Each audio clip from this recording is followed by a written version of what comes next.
There's a Pinocchio being fruity for 2 minutes compilation. Okay. Let's move on.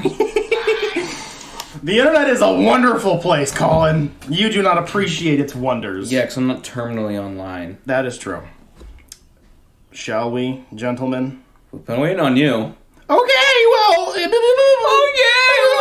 Why is yours higher? Because the chair is higher. Sits and higher. also I have a bigger torso than both. He has a fatter ass, which puts him higher up into the air. So we gotta talk like this. Preferably at least close-ish, not that close. But Not that close. He was like this. I'm gonna talk last night like- when he was I'm gonna testing talk it. like but- this. Within like, I don't know. I really like doing this. This is kind of cool. Yeah. Now, We need headphones so that we can hear each other whispering into our boxes.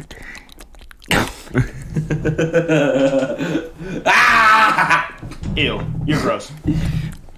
Colin, I blame you. Why? Because Temu has stolen I've been hating those ads. the demonic TikTok voice and deep fried it to make it sound like a baron of hell instead of like a minor demon. What the fuck are either of you guys talking about? It's a... Do you not watch YouTube? Not really. why buy a comic that might cost more than a dime? Come meet the brothers who are here to waste your time. Welcome back to the... You're so funny when he looks like he... Okay, there's a character. There's a comic character, like a comic strip character who's like... I don't know. Oh, the one with his nose sticking down over the fence. Yeah, I know what that Yeah, is. Kilroy was here. Kilroy. Oh! That's what that is. Yeah, Kilroy Someone- was here from the Nazis. Or from the time of the Nazis, and it fucking drove Hitler crazy. And he needed the stormtroopers to find out who Kilroy is, even though it was just like, I think, it's either Europeans, it's either the British or it was us Americans that were just writing that everywhere as a meme, because memes have been around forever. I didn't know any of that. Really? Yeah. Yeah. I've only seen it in shitters. Kilroy is probably like the first known meme to exist, because memes have been around forever. It just never had a name. Well, yeah.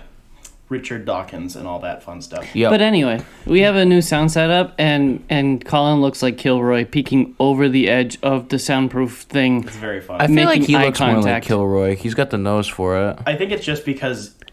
I don't know. It's just very funny to me because you guys both express without your mouth, so I know exactly what you're doing. Like, I don't need to see, your gums flapping. We do. So I just think it's funny. You don't have to go that fucking close, guys. Jeez and crow. I like going this close because it look from my angle, because I'm so short, that's what it looks like you're doing. But it's really loud. Is it really loud? Yeah, A little it is. bit. It was peeking out. Maybe chill. My dick's peeking out. That's true. Welcome back to the Dime Comic Bros podcast. When he says we express without our mouths, does that mean this? Yes. That does mean dick. That's our on-air sign. Shut the fuck up. I'm speaking. Yeah, so we have a new sound setup that I've been wanting to do for ages. We are all using the same microphone with an acoustic box. I basically nutted in my pants last night when I got it to work. There was no basically about it. You just simply did. Well, so It was disgusting. 2 months ago, Jacob and I tried to do a 2-microphone setup like this. Jacob and I tried to record a DGB episode, and we thought we had it working, but there was echo between the two mics, and it was fucking obnoxious. That's our other show, Dime Gaming Bros. It's under the same network. You should go listen to it. We talk about video games and I'm not a shit. part of it, though, so. No, you're You not. can be if you'd like to. No. I tried to include you. I appreciate that, but there's just too much in my life. I can't put another thing on there. That's true. So we finally got this working. This is like the dream setup for now until This is that's sad if this is the dream setup. until like the studio is done. For like this is just We're getting there. yeah. We actually have the same microphone. It works. We don't sound like shit. There isn't as much of an echo in here because we have the boxes. Most of us don't sound like shit. You're Spencer. The other guy's Colin. I'm Jacob. We are here to talk about Sin City, the movie. Yes, the movie. 2005, directed mostly by Frank Miller himself. It adapts the first, third, and fourth books in the comic series. Dude, no wonder the pacing was so bad. Yeah, you didn't know that? Miller Man. I didn't. Okay, so when I said Frank Miller's, I was like, okay, obviously it's from the book, but I didn't know he directed it. Yeah, he did most of it. Quentin Tarantino guest directed, I think, the middle segment And then Robert Rodriguez helped out in the editing room, and I think he was like the second unit director. Yikes. So I quite like this, even though a lot of it's not great. And my biggest reason for liking it is because this feels like a passion project made in a garage, but in like a positive way. Like, this feels like he just wanted to do a thing, and then he did it. So, I understand that. Yeah, I mean, when it came to, like, there's so many portions of this movie where, at least from the book that we read, that I could recognize, because I haven't read any of the other stuff, is that during, like, the Marv section, a lot, if not all of the scenes were, like, directly from the fucking panels. Yeah, which was great. And then there's also, like, the rain.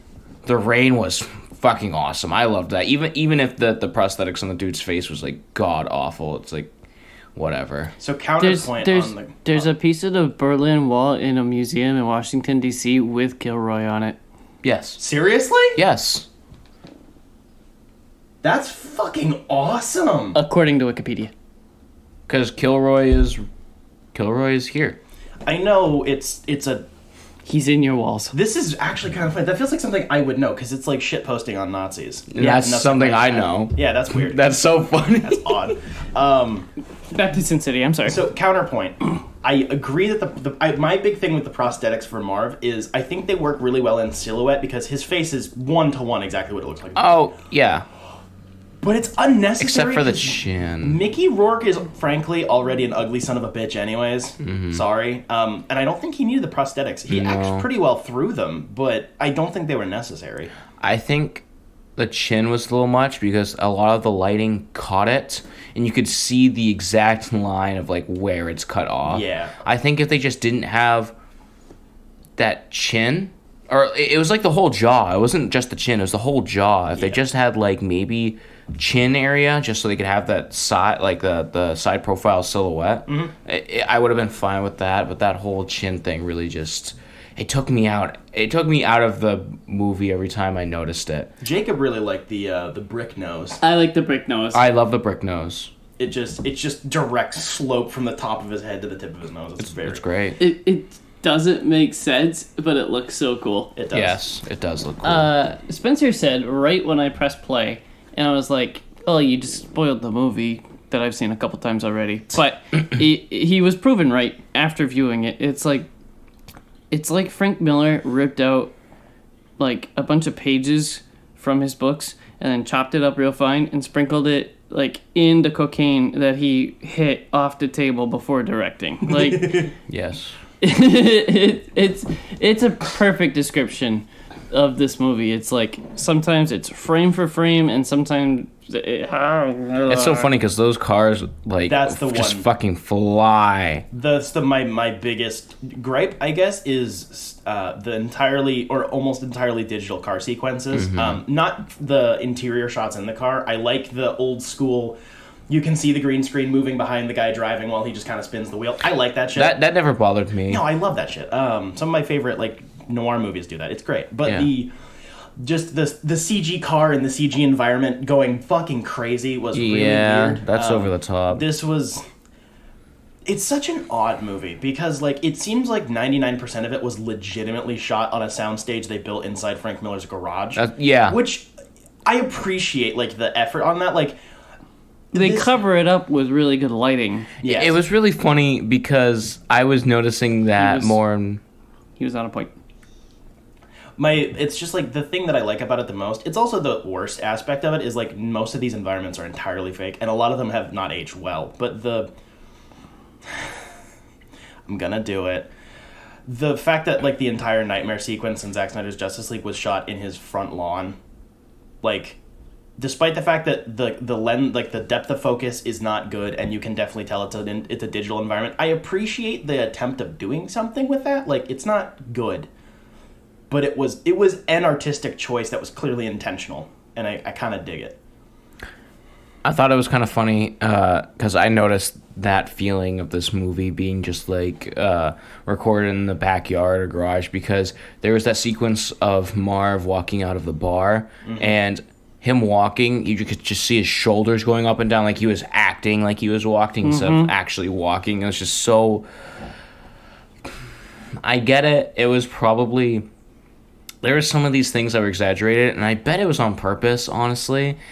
I hated it. And even when he did that walk through, like, off of the bridge, that got me, like, for a second. And then, like, you know, this actually... He looked like he was actually walking, but he was exaggerating the sway of his, like, shoulders. I'm like, that makes sense from Marv, though. Marv would be disgustingly walking like that. Yes, the exaggerated swagger of a schizophrenic redditor.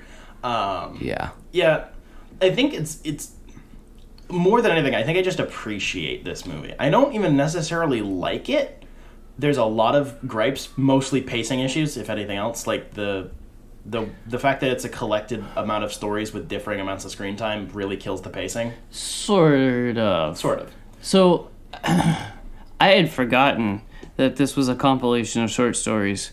It opens up with something that is by itself, but the rest of the movie, which is most of it, I think the opening is like 10 minutes long maybe, and it's a 2-hour movie. The rest of it, while it has very clear pacing issues, is kind of interwoven way better than the books seem like. I'm sure it's built upon more after the first book, but it's like we get a short story and then we change to a different one, and then it overlaps at this bar, and it's like, oh, well, that guy's walking that way, this guy's walking this way. Yeah. And there's bad deals going down and whatever. Like, it's kind of cool how interlaced everything is in the same city.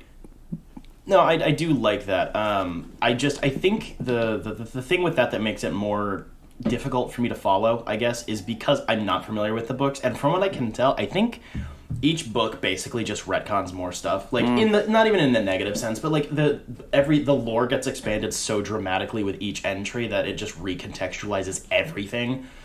And I think that the movie is able to take that into account because, one, it was written and directed by Frank Miller, who had done, I think he had finished all of the books by then. Probably. So he knew what he wanted to do. Like, he's able to basically retcon his own material, you know? Which is interesting, I guess? I don't know. It just, when like you said, the opening sequence is like maybe 10 minutes, and then the Marv bit was about 30 minutes, and then the bit with, what's his name? The guy that was hanging out with the prostitutes. Crap.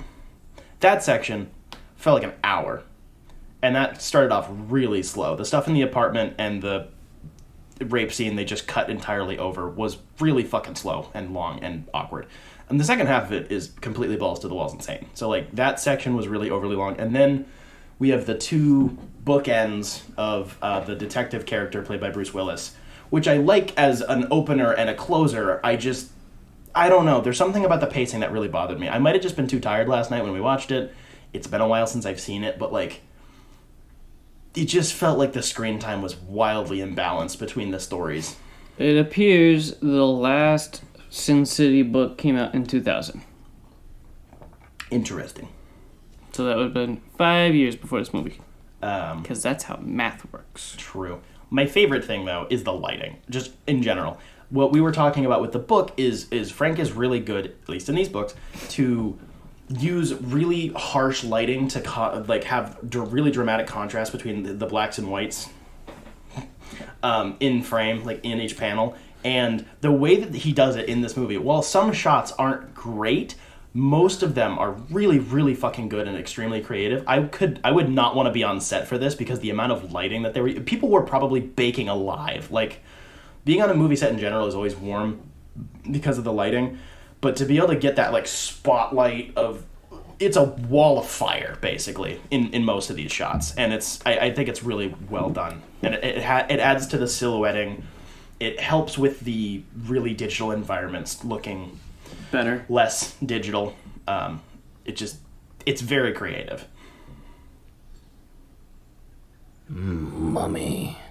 I was about to say the casting for this movie is incredible. It is. Mm-hmm. One of Bruce Willis's last very good roles as well. Oof. What? That is an oof. I liked Red. Red came out after this. I liked Red I too. also like. That's why I said one of. I know. I'm trying to think of anything else that would have come after this. Looper was the seemingly yeah. most people's like definitive last Goose, like really good Bruce Willis performance. Last Goose Willis. Not movie. to just rag on a man who's sick and dying, obviously. Right. No. But just I think this was a good fit for the. He also came out and said, "Yeah, I'm trying to make money before I die." Yeah. So, wow. And is seemingly being exploited by a bunch of producers because they're like, you Wow, don't even know shocking. your lines just to show up on set. That's really shitty. Yeah. But I think this was a good fit for him, and I think Mickey Rourke does a good job despite the prosthetics. I wish they didn't feel the need to use the prosthetics because a lot of the other characters don't look like their comic book parts, and that's fine. But for some reason with Marv, they wanted it 1-to-1. Mickey Rourke is the bad guy from the first Expendables, right? Well, the guy with the big ass knife. I think so.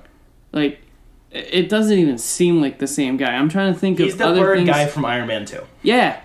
I hate that that's where I know him from. I sound like a child. I mean, that's kind of the same role as That's exact- Expendables, but it's Bird guy. You mean Whiplash? Yes. The bird guy. I Yeah. want my bird. He made so Bird. many murders because he wanted his burb. I want my bird. Yeah, it doesn't even seem like him. Like, amazing. The supporting cast of all of the women, most of whom their names I do not know, as pretty much entirely just prostitutes, whilst Frank Miller clearly has, let's say, some issues he should probably work on. The casting is really good, and they're all performing their tits off. Quite literally, I'm actually. hilarious. Mummy. I forgot how, like, important of a role Rosario Dawson's character plays in this. Yeah. I forgot because I haven't Yeah. read that book. And it's just like, oh, she's in the cast for this. Right. It's been a few years since I've seen this. And then it was like, oh, she's like, in that section is like the secondary protagonist. Yeah. Which is cool. She's also the prostitute in the Marv section as well. Yeah. She's like the one that really likes pain and shit. The masochist. Yeah. Yeah, that's what She got the handcuffs. Yeah, she is the handcuff mommy. Yeah, she pissed me off in that portion. I'm like, this girl's so fucking annoying. Just get me back to mommy. Oh my gosh. So And you only get 2 scenes with mommy. I know, but at least Joke's on you. at least the first scene was fantastic. so I have a very weird point that I don't know where I'm going with, but it's something I noticed while You watching. do have a funny point. Thank you. Very bent out of shape. No, it's extremely straight, and I still have a turtleneck. Thank you. It is not straight. I meant literally. Thank you very much. It's just kind of odd because, like, so in a lot of these adaptations, they tend to shore off some of the rougher edges for most of the time, especially if it's like a creator working on their own adaptation. Like, this is a really gnarly series that's gross and icky and is about the, worst dregs of society and all that fun stuff. Like, even the good guys are still horrible people.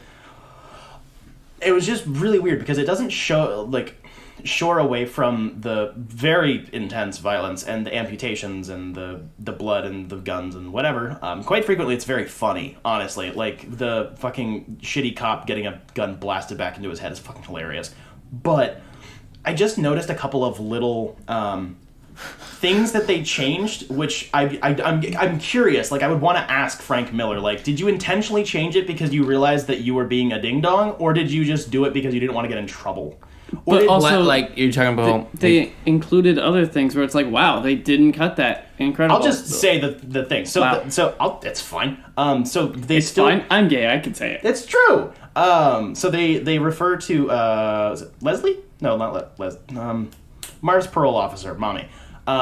They refer to her as a dyke, which is typically speaking a negative term for lesbians, or at least now it is. During the time, I don't know if in the early 2000s it was still like viewed as such a negative term. I genuinely don't remember. I don't think so. I know Marv is using it in a way that's not that nice. Okay, so like he's trying to insult her. I but- think at the time it wasn't like wasn't seen as derogatory yet, but like it was definitely being used so. And then a couple years later, it's like we're gonna be like angry about this word now. I think when Frank wrote it, it was. Probably. That's the thing. Even in the book that I picked up on is like Marv is using it. He's being like, As a slur. damn, why is this woman into women? I want to fuck her. Like, that's the point, because Yes. Marv is shitty.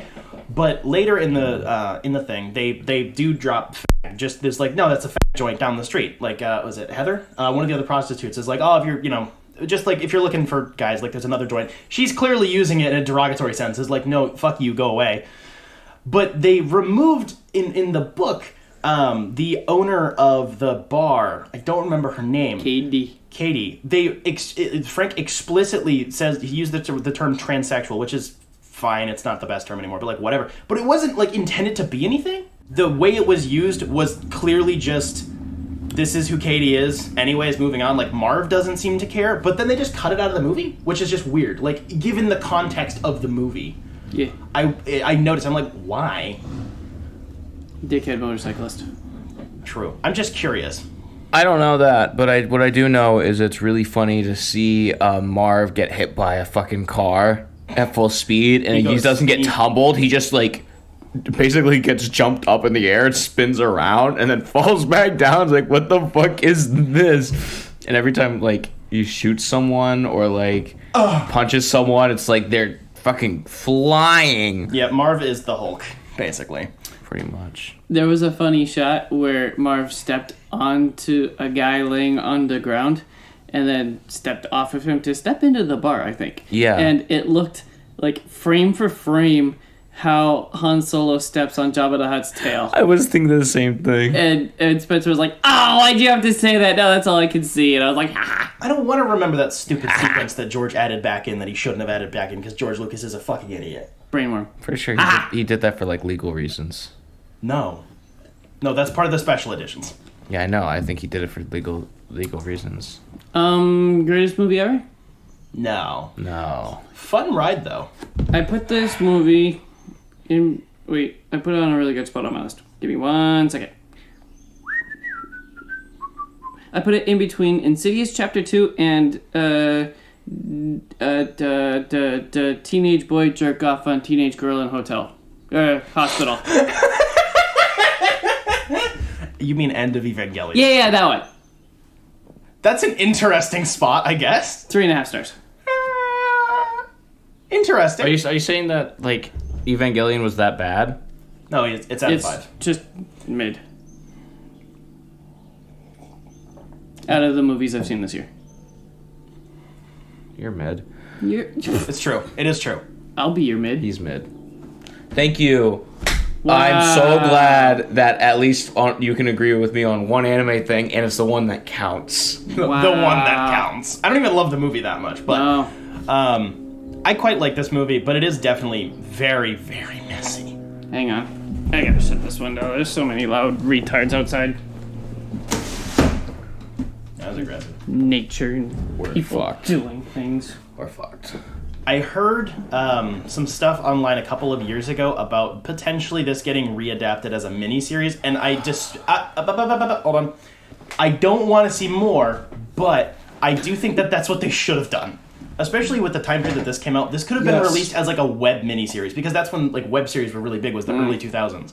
Because that's how the books function. They're big, chonky books, but they're so action-heavy and like voiceover-heavy that they condense down to like a 30-minute segment in the movie. So I think doing that would have been a better idea than putting a few of them in a movie and then doing the leftovers in the next movie, like 10 years later. I think I'm done shitting on this movie. Me too. Do you have any more shits on this movie? The back of my knees are sweating. Yeah. No. Collin, what'd you do this week? So Your man. No, I did his mom. I finished a book. A book? Yep, Like- and this like- book like can be no easily... pictures? Yep. Whoa. And this book can be easily summarized Big. with its first sentence in the entire book, Wow. which is, the man in black fled into the desert and the gunslinger followed. You're so profound. I read the Dark Tower series, book number 1, The Gunslinger. Hell yeah. That's that good shit. This book is one of the best books I've like ever read. Holy shit. And I don't read that many books. I was about to... I read a lot of like really nerdy stuff, so like I'm still currently reading like the Ronin. It's on the shelf right now because it's just hard to read, honestly. And then There's a bunch of other ones, like I finished the No Longer Human, stuff like that's cool. But the Gunslinger, just everything about it is all of the things I love. Most of the things I love. It's just all these weird I'm not in it. type of things that are about it. It feels like it's simple. It's almost like it's a Western. It feels like you're starting out as a Western, and this man is going after like a bounty or some shit. You don't know exactly what's going on, but he goes on these weird adventures of meeting this man who has a talking crow, who tells him a phrase that I say all the time now, which is beans, the magical fruit. The more you eat, the more you toot. I say that all the time now. I can't help believe it. Stephen King wrote that sentence. It comes from something else, like an old nursery rhyme. But he put it in one of his books. Yeah, it's Stephen King. He is a wackadoo. He's crazy. That's true.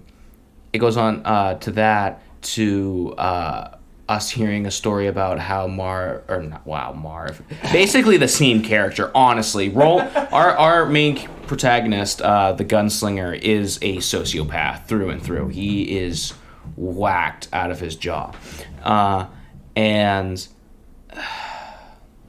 go on these adventures of hearing from his past to like past few months past, how the desert, he can't really tell what day it is. All he can tell is that it's the next day and the next day and the next. You can't tell how long he's been there while he's chasing the man in black, and he's following the smoke that's left behind from the campfires at night.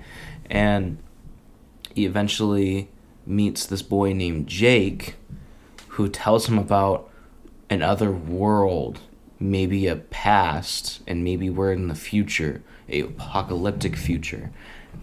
But it's uncertain, but you as the reader can really decide for yourself, which it becomes evident to be true, your conclusion. And Jake is used as this device to show how secluded the Gunslinger is, and show like how into his own world he is, and Jake just feels like our time, like up his own poopy. Yeah, there's that. But they go on more adventures. They find the man in black, and Roland is faced with a choice of following the man in black or, not. And then the last chapter is this crazy, like, monologue in this weird time nexus, and it's just talking about infinities within the infinities, and what's at the center of them, which is the Dark Tower and stuff like that. And it was just, this whole book just took me over. This series is like peak Stephen King. Yeah, and I didn't realize what I was getting myself into, because he calls this his like magnum opus, which it fucking is, because there's 8 books, and I'm on the second one right now, and I looked at the third and fourth book, and they are like 2 times as thick as the second book that I'm reading, which is just a tiny bit bigger than the first one. But I just can't stop reading. Thick with 3 C's or 4 C's? 5, dude. What? Yeah. Have you seen it? That's have like seen 8 it. C's. Yeah. This one's 5. It's weird, because usually the whole like I'm gonna connect all my own shit pretentiousness drives me crazy, but for some reason it doesn't bother me. It fucking works in this, because when he connects it, because it's a different tone, it's a different type of story. It's a different tone, and it's this weird. It's almost like it's a Lovecraftian sense. Yeah. And then there's also how he connects his books is through like, you could read like some weird thing like one of his new books, and it'll reference like, obviously It or Pet Sematary, but it'll reference it in the slightest version. It'll be like, oh yeah, there was a picture of like red. Oh, It. Or like, oh, it's like telling you the scenery of some place, and eventually they'll go on to say that there is like some red balloon somewhere or something like that. And it's just so simple. It's like, okay, that was weird. It connects it through like a very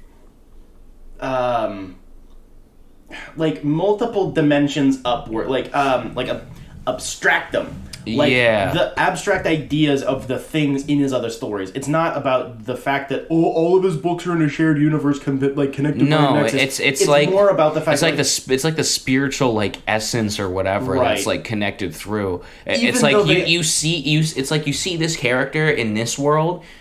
You can see that character again in another world. It's just not looking like that or acting like that, but it is the same spiritual feeling. It's the same eyes in different people. Yeah, and that's something yeah. that's really cool because it's just so odd for Stephen It's way King. more interesting too, rather than just seeing the same character, especially in this Dark Tower universe. So this Dark Tower universe is supposed to be like the nexus of time, and it's supposed to be what connects everything together. But you can read it alone. You don't have to read anything else. You can just read it like this. Yeah, like the inside references it doesn't take away from the story. Like if you don't get it, it's like two sentences and you move on. Yeah, if you don't get it, then it just fits in with like how he's describing the scenery or something, and it's fine. But if you are an avid like Stephen King reader, well, like I'm not, because this is my first Stephen King book, which is The Gunslinger. It's only downhill from here, buddy. Well, yeah, that's why I know just to touch the Dark Tower series. That's true. Because it's all uphill for the Dark Tower. That's true.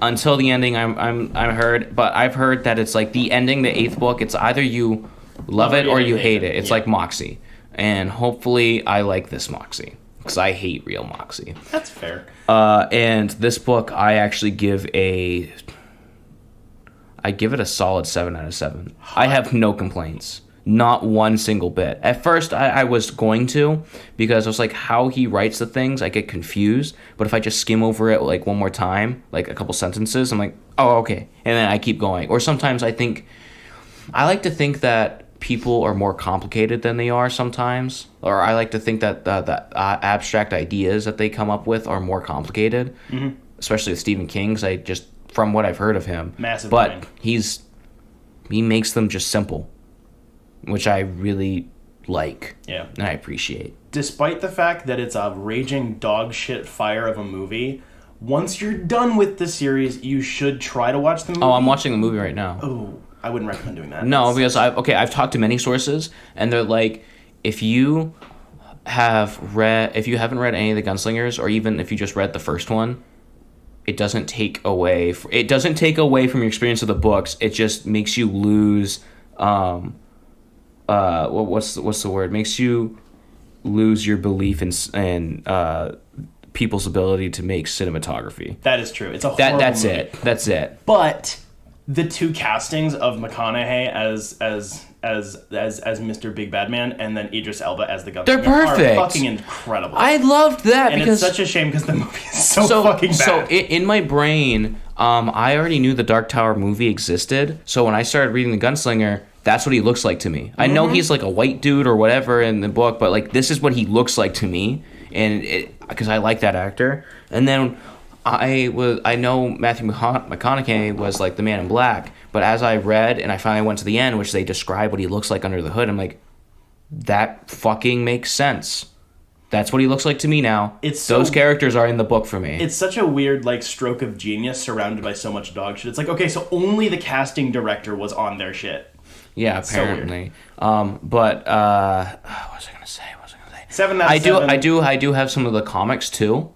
But I don't think I'll be reading those until I'm finished with the book, because I looked through it and I'm like, I don't like how this comic looks. I really like how it looks in my head better. Are they adaptations of the They're the books? Marvel Are they, adaptations. Okay, I didn't remember. I knew that there were comics. I didn't remember if they were adaptations or like in between. No. They're like one for one. Except the order, it doesn't start at the beginning of the first book. It starts at the beginning of the earliest flashback. Weird. Yeah. Marvel has a bad track record when it comes to their adaptations of novels, which is something I think in general we just need to stop doing. They did it with a couple of Star Wars books, and it's like, they're books. Why do you feel the need to make a comic version? Like, they're so different from each other. Like, you can't. It's even like adapting a screenplay into a comic is really fucking hard. Like, it just seems unnecessary.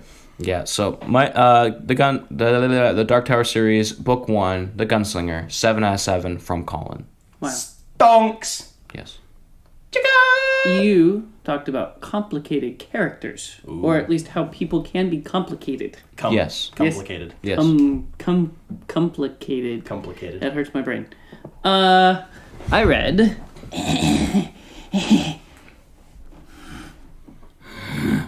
Joker/Harley, Criminal Sanity. It is a DC Black Label book. There's 8 issues and then like a super special issue in the middle of it. Harley Quinn is a psych doctor and is helping the GCPD investigate a murders. Murder. Murder? Murder, Barb? No, just murder. Mermaider. Because her roommate was murdered, and it's a cold case, and the cops won't take care of it, so she's like, I'll do it myself. It turns out she's hunting down the Joker. The Joker, baby. And he's hot. If you say so. They're clearly trying to make him They're hot. trying. They're like, oh yeah, I bet she wants to fuck him. This whole book feels like, hey, have you seen an episode of Criminal Minds? Oh, really? Because this is that shit. Yeah, it's like, it's very, very heavy on the profiling investigation. And the clues. And the fingerprints. And not even physical evidence. Just like he's like a 25 to 30 white male because those are the worst degenerates on the earth, and he probably had daddy issues, and I don't know. Maybe because I saw a lot of the Criminal Minds stuff, at least in passing, it just brings up like feelings in my brain when profiling like that is presented in any kind of media. The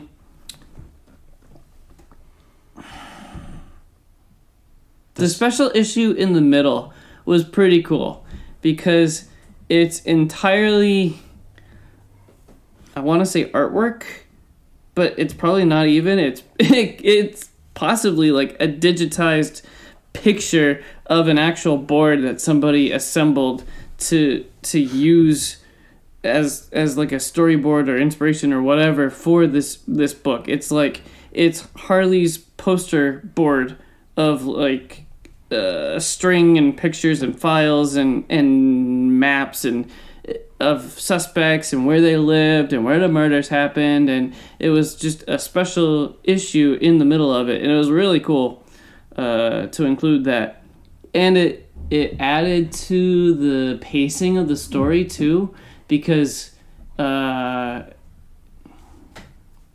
want to spoil it?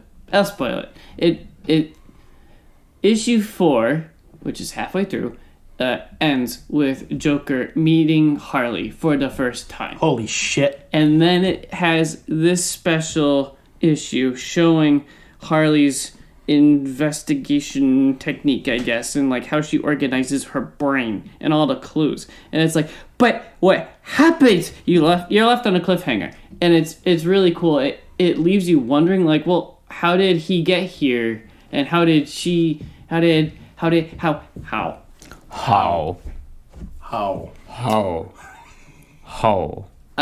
like Joker at all. It's one of those, what if Joker was a real life guy, like in real life? What if someone was him? Like He looks actually, Reddit user. He looks like Injustice 2 Joker. don't do Injustice that bad. Injustice 2 Joker is really bad. It's really bad. He's got the Emo hair. the emo hair Twinkie femboy thing. It humanizes him a lot. It shows his backstory, and it tries Cardinal sin. It tries to make him relatable, maybe, or like help you understand his mental state and how he got there, but it doesn't do that. It doesn't explain why he's called the Joker. There are no jokes. There's nothing funny. The only thing that would really explain his makeup is because after he kills his first victim, he wipes the blood across his mouth. And it kind of looks like a smile, but no, he just goes out the deep end and paints his face white when he's gonna do a murder. It's so weird. It doesn't make sense. It's dumb. His crime scenes are really cool though. They are. I really like the weird body puzzles. crime scenes are made to recreate works of art. That's cool. It is. But it doesn't explain why. Yeah. It's not like he lives in a museum and he's trying to recreate what he sees as he's sleeping or whatever. Like, that's what I worked out in my brain. No, he's just so far head up ass. He's like, I am an artiste. I'm going to recreate art. It's retarded. He's so butthurt. I completely get everything he's saying. I read this so when it came your out. theory is that he lived under a museum and he's In a museum. He lived in a museum. Like some abandoned museum or something. And He was he's like walking through it. recreating He's the like, art. oh, that's cool. I'm going to do that. That would have been cool. That's not a bad idea. It's literally the Phantom of the Opera. I've never seen the Phantom of the Opera. Me either. I am the only one with culture. Oh, shut up. You know, I mean, it makes sense that the Joker is like a little twink because Batman's definitely a bear. Oh my gosh. Anyway, Collin. Harley is okay, kind of basic as far as a character goes. Would smash. She's just like a criminal pathologist. That's all she is. Nothing really happens. Nothing pushes her over the edge to make her the Harlequin. Nothing. She just jumps on her bike at the very end of the book and says, I'm gonna keep doing my thing, I guess. Yeah. It's very mid-book. It looks good. It looks really good. I like the art styles. There's two artists, one for past life and one for current time, and there's an interview in the back with the guy that was clearly the lesser experienced one as far as like time goes, and they were like, yeah, they called me up and they said, can you recreate this guy's artwork at least a little bit? He was like, what? No, I'm not that good. And he did it anyway. And I couldn't really notice much of a difference. Like, he did a really good job as new guy and old guy. Like, it was a really good pairing for artwork. It's very, like, charcoal realism, kind of. That's what it reminded me of. I guess so, It's been yeah. a little bit since I've read it, but that, like, you know, Collin. So you have no idea what the fuck you're thinking about. Like, you know, when people do, like, black and Yes. white, just charcoal drawings. It's Yes. kind of like that. But it looks really good. It does. It's really sharp. Reading this came out directly after Harleen, and that was the bigger reason why. I liked this book quite a bit when I read it, but also it was because they're doing similar subject matter, but Yeah. in very different ways and levels of quality. I liked Harleen. Harleen was my favorite book of that year, and it's still, I've reread it many, many times. That book was insanely good. It did the Twinkie Joker thing without making it weird. Because it was in her brain. True. It's how she sees him. Yeah. And it works. Yeah. Solid 3 out of 5 stars. That tracks. Meh. How Meh. much you buy, where you buy? I don't remember. Yeah, I don't know. You didn't ask me about Cover that price. about my book. Because you... Cover price, either Jetpack or Stairway, I don't remember. Yeah. I got it a while ago. It It's was been one of sitting the- on my shelf for a long time. It was one of the first, like, fully, not fully finished, but I do remember. It was a sale at Barnes & Noble. It was like buy one, get one half off or something. That's where I bought my book. that's hot. Suck my nuts You suck my nuts. with your book. It was, Chin on your book, sucking my nuts. okay. It was one of the first Black Label series that they started, but because it was 8 issues, it didn't wrap up for a while, and it wasn't collected for even longer. But it was like the second or third one they did. It was Wow. It was like Last Night, Harleen, and then that one, or like it was very, very early on. I think they started publishing in like 2018. What did you do this week?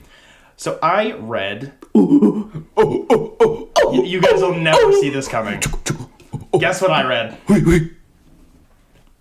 Hold on. Oh. Let me think. Oh, I got it.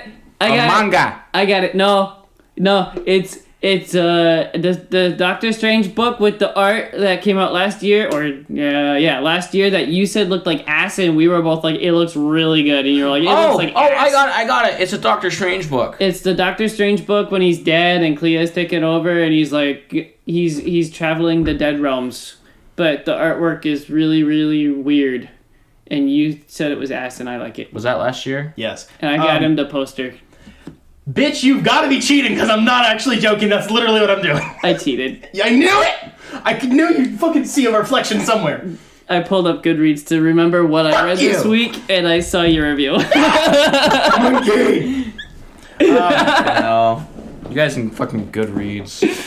It's how useful. I remember what my favorite book of the year is. It's also really fucking useful for comics because most of the time they have like the full this issue through it, like, it's super well categorized. It'll link each individual series, each relaunch. They're all labeled and numbered. It's fantastic. I'm doing the same Bro, thing. I have monkey brain. I just go. I'm doing the same thing with my movies, so that when we hit the end of the year and we say our favorite and least favorite thing of the year, I can be like, I don't know, I have a list for that. He is turning into literally me. He's been spending too much time with me. Okay. Yes, so Doctor Strange Fall Sunrise. It came out a little while ago. I was following this when it came out. It's a 4-issue miniseries. So Doctor Strange dies, sort of, and he's doing trippy fucking LSD shit.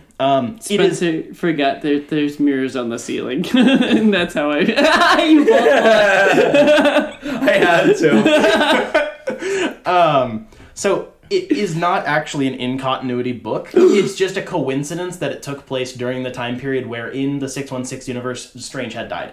But I'm headcanoning it because I don't care. Because it's fucking awesome. This is like the best Doctor Strange thing ever. So yeah, 4-issue series. It's written and arted by Trad and Heather Moore. They split art duties, and I believe Trad was the writer. So yeah, Doctor Strange wakes up in a weird afterlife death place. It's all trippy and shit, and he goes on an adventure. He gets captured. He meets a bunch of very bizarre creatures in different realms. He gets involved in local politics, a whole bunch of stuff. It's really hard to describe this because, frankly, the most relevant description is like a fucking acid trip.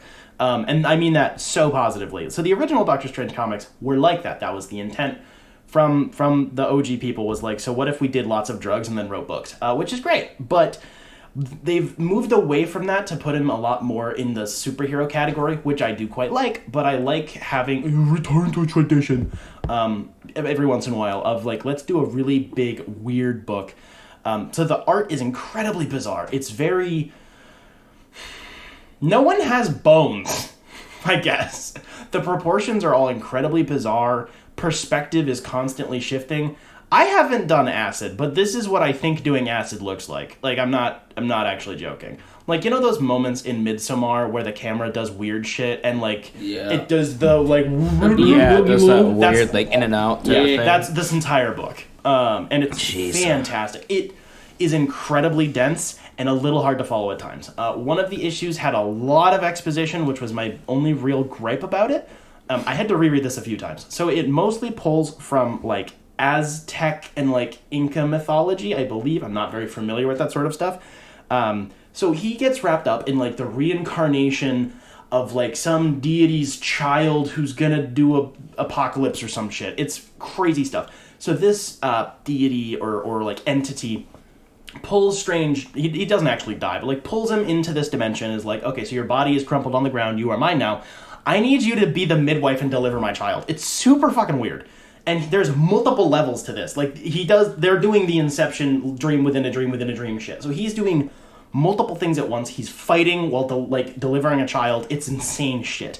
There isn't actually a lot of magic in this, which I think is really cool because it emphasizes his doctoring and also his, like, being a politician. Like, a part of being the Sorcerer Supreme is navigating between all the different dimensions and the different realms and, like, just kind of keeping people, you know, not killing each other. Like, a lot of that stuff, which the Jed McKay books recently been doing a lot of that as well, which I've liked, which is cool.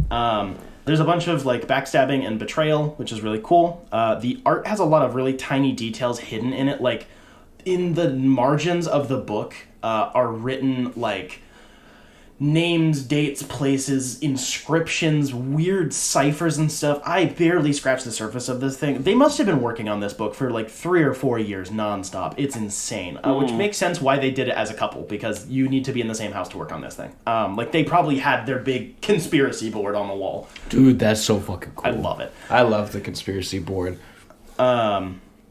It's incredibly vibrant, like, just beyond the proportions are funny drugs, but, like, it's incredibly bright, vibrant. Each different realm or, like, physical in quotation, like, location, the different, like, castles and swamps and whatever all have really different color palettes, which is really, really cool. The creature designs are fantastic. I've seen nothing like these before, and I don't want to see anything like them again. And I really like how fucking unique it is, more than anything else. This is such a bizarre... It's just fucking bizarre. And this was like a big push from Marvel. They're like, yes, we're pushing this book that's like a side story that's not canon to anything. We're not going to tell you that it isn't, but like it's just a thing and it's super trippy and you can barely follow it and it's the densest shit you'll ever read. And it sold well and it's getting collected in a Treasury edition pretty soon. Yeah. Yeah. I buy. I think it's in August, so I'm looking forward to that. So I reread the 4 issues last week because I wanted to talk about it again since it came out. Absolute, like, near perfection. This is easily the best Doctor Strange anything I've read. Collin! Damn. Collin, man. Monkey boy! Root around inside your butthole and find me the numbers, Mason. I'll find you in my butthole. That's easy to find. There's a draft. It's whistling. My fellow Americans, let me be queer. Okay, so I watched, not for the first time, but I watched, for the first time in a long time, Coraline. Let's see, it's... Film, let's see, who is the director? I don't know who the director is. I believe it's Henry Selick. Okay, so it's Henry Selick, blah, blah, blah. The synopsis goes, while exploring her new home, a girl named Coraline discovers a secret door behind which lies an alternate world that closely mirrors her own, but in many ways is better. She rejoices in her discovery until Other Mother and the rest of her parallel family try to keep her there forever. Coraline must use all her resources and bravery to make it back to her own family and life. So, I rewatched this with Abby last night, but I rewatched it mainly because I saw some clips, like some YouTube shorts and some TikTok clips about the behind-the-scenes making of this movie and how they were like, no, every scene is a work of art, meaning every scene is, like, whatever you see, everything is on purpose. From the windows to the little seeds that Coraline puts on the windowsill, and like how they're all connected to like all the characters. I can't remember who they're all connected to, like which seed goes where, because there's like the bleeding heart, there's the pumpkin, there's the squash, and there's another one.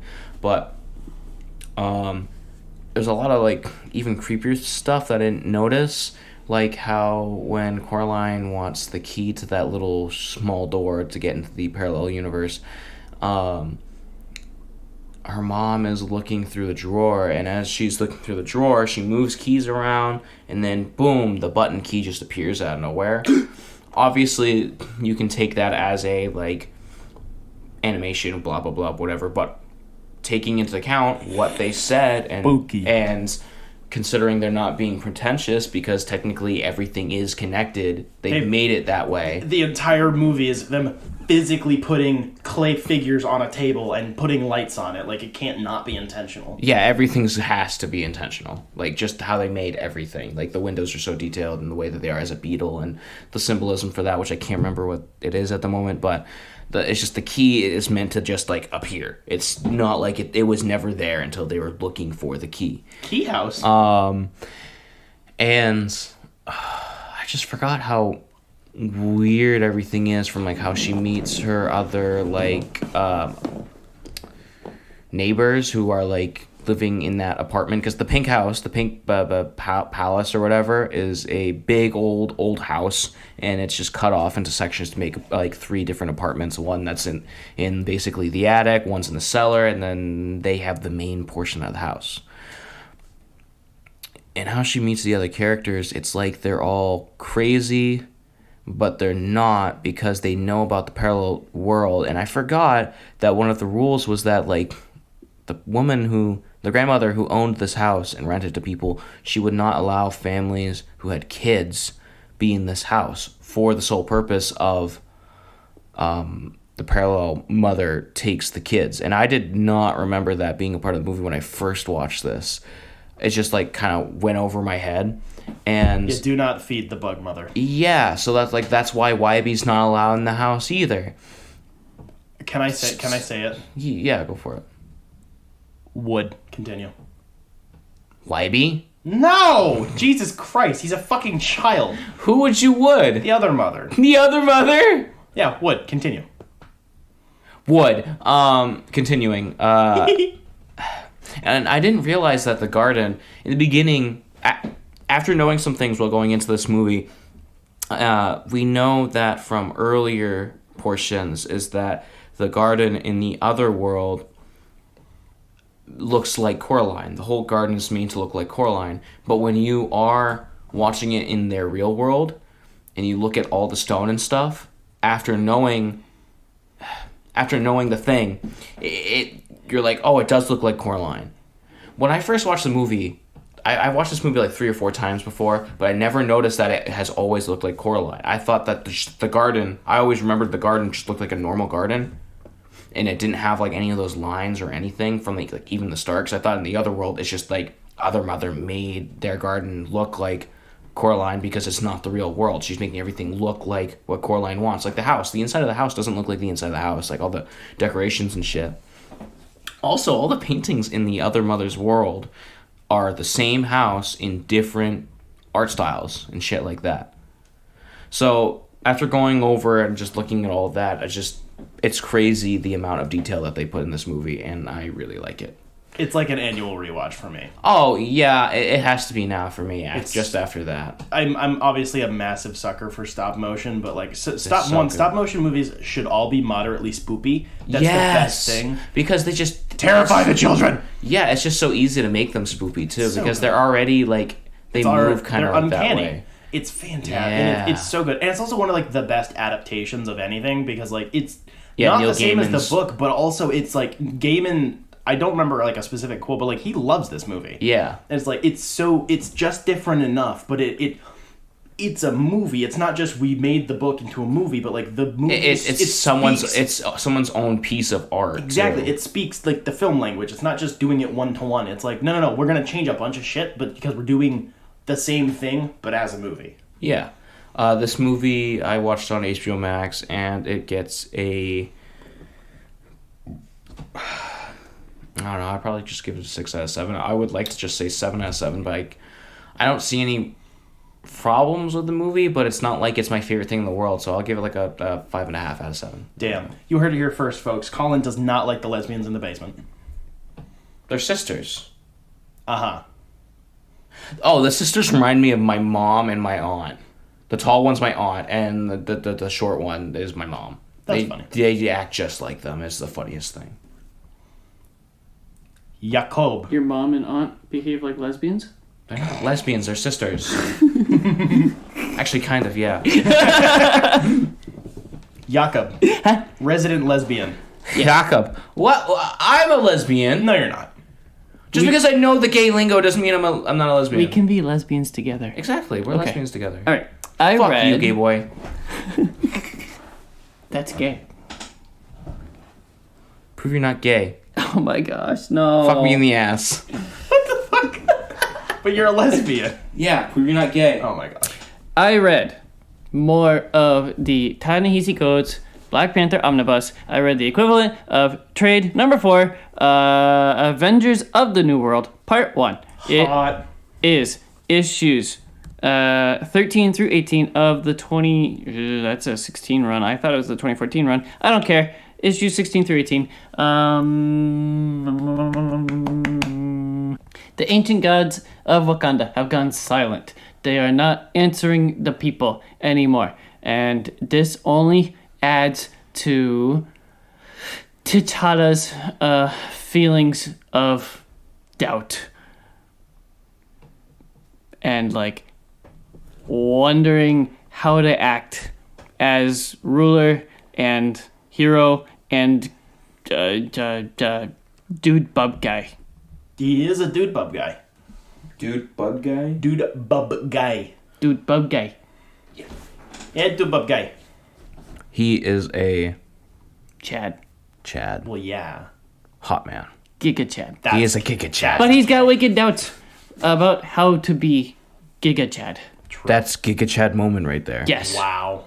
Right. If you love him so much, why don't you marry him, Storm? Because he gets back with his waifu Storm. Yay. And it's hot. And it's hot. Yes, they are hot. They are hot. It turns out Storm has doubts about who she is because she was once known as a goddess and is not so much anymore. And it's kind of like the Santa Claus from the movie Elf, where people need to believe you to make you stronger or something. I don't know. But they do a cool wiggity woo thing together. And they have magic sex. No, they didn't have sex. Oh, they went on a cool adventure. And people see Storm and they go, the ancient goddess of old, we love her. And she gains her powers stronger. I don't know. She gains... Is she a god? Confidence. Yeah, sort of. Storm? Lowercase g. She's one of the most powerful mutants of all time. Mm-hmm. I mean, every X-Men book has another new powerful mutant, but she's like always been like an Omega level mutant. She controls the weather, bro. The woman in green that I complained about from the first 3 trades that was only like, I'm here to do a bad thing, does more bad things, and now I see that it's leading up to something, but it's taking a long time to get there. Damn. I want to know what the woman in green is doing, besides bad things. I want to know why, and stuff. Why green? I don't know. Interesting. This is 4 out of 5 stars, still good. It gets a weird renumbering for the next trade. It goes from like 13 to 18 to 166, and I don't know why. It goes back to the classic numbering. It was Marvel does that. DC does it too. Where I really hate renumbering. It drives me crazy. Yeah, it's because they're like, oh, we're gonna relaunch number 1, and then after like halfway through the run, they're like, why aren't we using the legacy numbering? It's been an ongoing for 60 years. Why are we like this? Right. And then they go back to it. So it's 634 or whatever. Anger. Yeah, it's a little annoying. That's hot. There are 9 trades in total in this book, and I just did number 4. That's a fatty. There are a lot of things inside my book. I thought you were gonna lead off with fatty. So what's in your nook and your fatty? What the fuck? Children, Collin. There's a lot of children in this book. Calm yourself. Fat. There are fat kids in this book. You were late. So I read Strange Academy Year 1. I'm sorry, I gotta pissinate again. I'm sorry. He's the I pissinator! gotta peel my legs off the leatherish seat. Leather-ish. It's true. So I read Strange Academy Year 1. So a few years ago, Mr. Dr. Super Strange Man decided to be like, so there's a lot of magic. And you know how there's a lot of kids, and there's a lot of magic kids. What if we did a Harry Potter? And that's literally what this book is. And Wow, that was bad. Sorry. What if we did a Harry Potter? And despite my growing disdain for Harry Potter, I really like this book. I think the concept is cool. It makes for a fun tone. So Stephen and a bunch of other magical folk come together to make a school where they can teach magical kids from different realms and dimensions, or Earth kids, how to control their powers, learn magic, learn about the universe, and all that sort of fun stuff. So it's the primary adult leads for this book are Dr. Voodoo and Zelma Stanton. I think Zelma's a new character. She's the librarian, but she's also the adult POV character. Wow, that's so creative. We're gonna create a character, a librarian. She lives in the library. Zelma.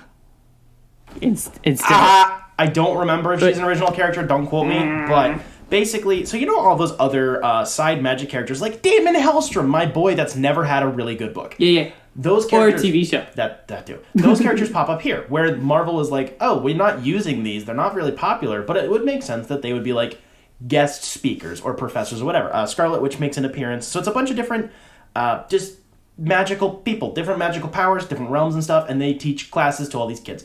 The group of kids consists of Dormammu's nephew, or son, who is named Doyle. He's fucking hilarious. He's got the pumpkin head thing. Doyle.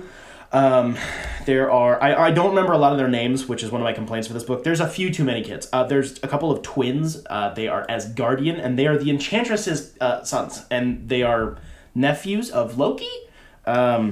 There are a couple of Earth kids, just random guys and gals. There's a demon. There's a fairy pixie thing. There's a frost giant.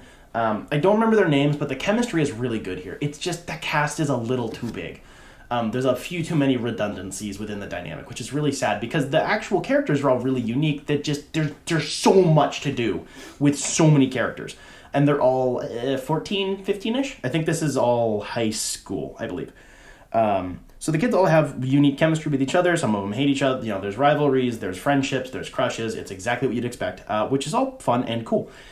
The plot is mostly broken into two halves because this is issues 1 through 12. Originally, they were collected in two separate trades, but you see it because it's a monthly comic, and it's year 1, like school. You get it. It's 12 issues. So the first chunk is about revealing like a prophecy about like, ooh, this child will destroy all the shit, and it's Doyle because of course it's Dormammu's kid. So duh.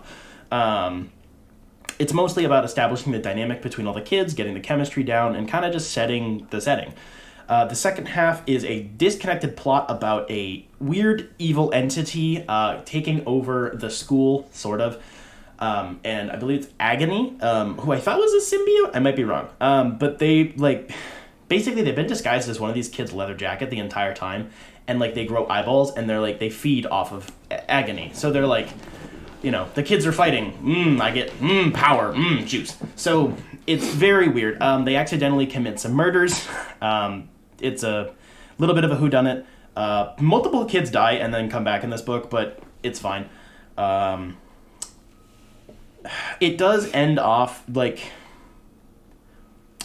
don't know. It ends off a little weird. So this was the total run went for 18 issues. It was canceled and then restarted with an additional 6-issue miniseries. That consists of year 2, which is not collected in one trade yet. And they're continuing this with a bunch of crossover issues with, they're going on a field trip to New York, where they don't call Miles Morales Spider-Man because Marvel editorial's racist. Aside from that, they're still continuing this, which I think is really cool, because this started in... They don't... call him Spider-Man. Oh, I thought you said they did call him Spider-Man, so I said good. I mean bad. No, I guess they didn't call him Spider-Man. I mean, the character is, but the book is not.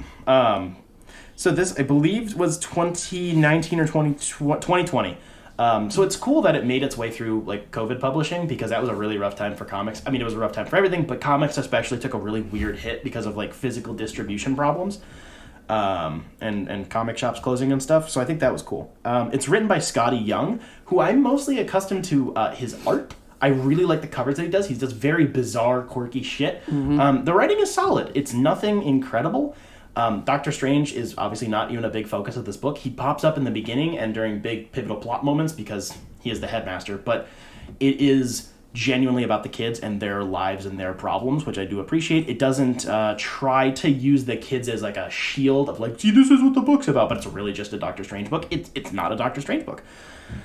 Dr. Voodoo and Zelma are really cool characters. Voodoo, I know, has a really, let's say, rough and mostly not good history in terms of comics and cultural sensitivity.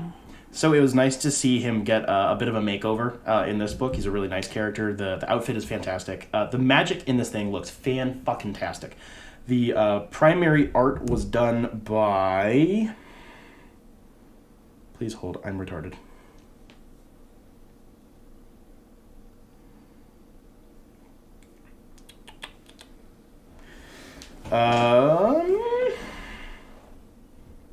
Humberto Ramos, who kind of has a similar style to Scotty Young. Not entirely, but there are some similarities. It's very jagged, and it looks like a YA book. It's the only way I know how to describe it. And I like that. I think it works really well here. It's very high effort. There are some issues that do feel kind of rushed. There's some magical sequences that feel a lot more simple than they probably should or were intended to be, just due to publishing issues or whatever. The plots are a bit disjointed, but frankly, the books, it's clearly modeling itself after being like Harry Potter books. Those plots are also a bit disjointed from each other. There's a lot of B plots that go nowhere in comparison to the primary plot, so that's fine, I guess. There are a lot of really just nice character moments where, like one of the kids, I believe it's Toph, he's part like a frost demon thing from like Otherworld or something, and his dad is fucking Man-Thing. It's really weird. But like they have a moment, like, so he dies and they have to reassemble. He's like a crystalline being thing, so this is like reassemble him. And there's this very silly moment where Man-Thing like accidentally mistakes like his shoulder blade for his knee or something, and his wife's like, no, honey, that's his knee. Like it's just very silly, goofy character stuff, which is nice. This is the most 7 out of 10 book I've ever read, and I mean that Not even a half star? No, it's Wow. the most, and I mean that in a positive way. It's like a very good, and it has, I wouldn't say high aspirations. It doesn't have super high aspirations. It knows what it is, and it owns it really, really well. It makes for a fun read. The physical book is, because it's 12 issues, it's really fucking thick and dense. It's about, I think it's $35 cover price. I bought it in paperback at Jetpack. I'm very annoyed that the delay for the year 2 collected edition is put out so long. It's like 7 or 8 months from now. I wanted to get caught up on this and then follow it as the ongoing keeps going, but I can't. Very cool. I hope this keeps going like forever. It's nice having an additional magical book that isn't directly tied to Scarlet Witch or Enchantress or Loki or whatever, because those series are always coming and going and getting massive editorial pushes. You know, oh, make Scarlet Witch a good guy again. You should kill Doctor Strange, like whatever. Those are always having a bunch of shenanigans. Whereas this is just straightforward. It's like, damn, it facilitates kids having stories. And I think the beginning of the next chunk is when Doctor Strange dies, so this is about to get fucking weird. Stonks. That's cool. I quite like. Did you say price?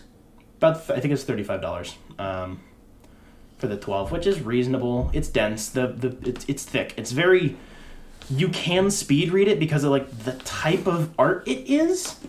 It's hard to describe. Like there's a lot of detail, but you can also skim over it. It's very easy to follow, and there isn't a crazy amount of dialogue that's super plot relevant. It's a lot of quipping and quirking and, you know, oh my god, he's my boyfriend type stuff, which is fine.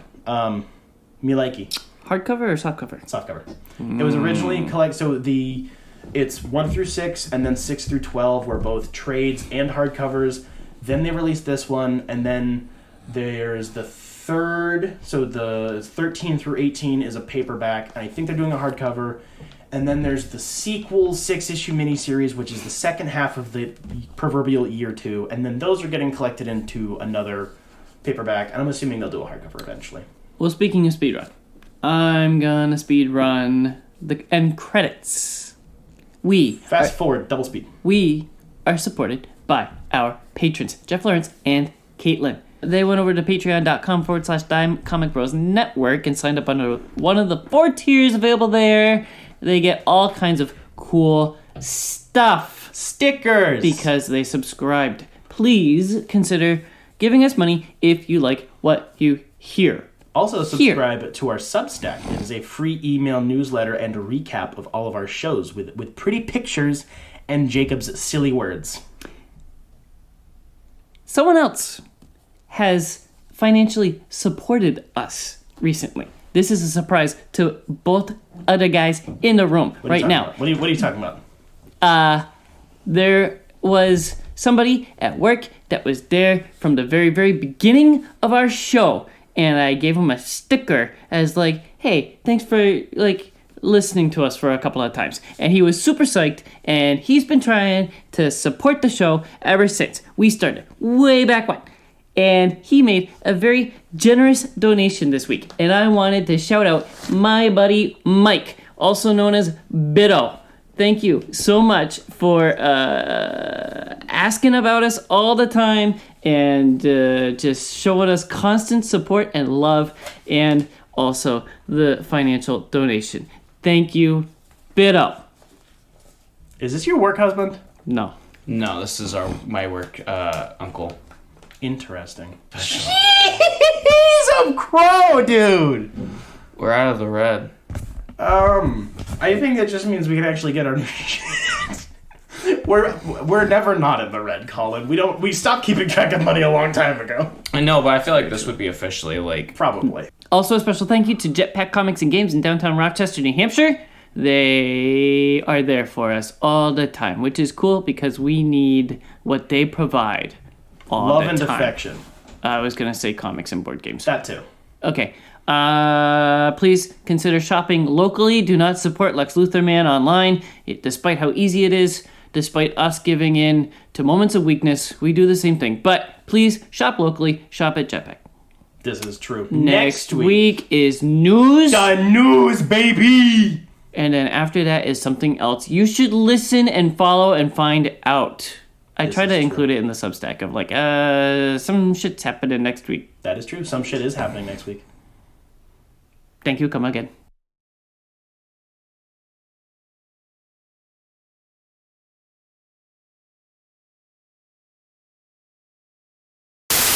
I have bug bites. I need to slap them. It's going to be loud no matter what.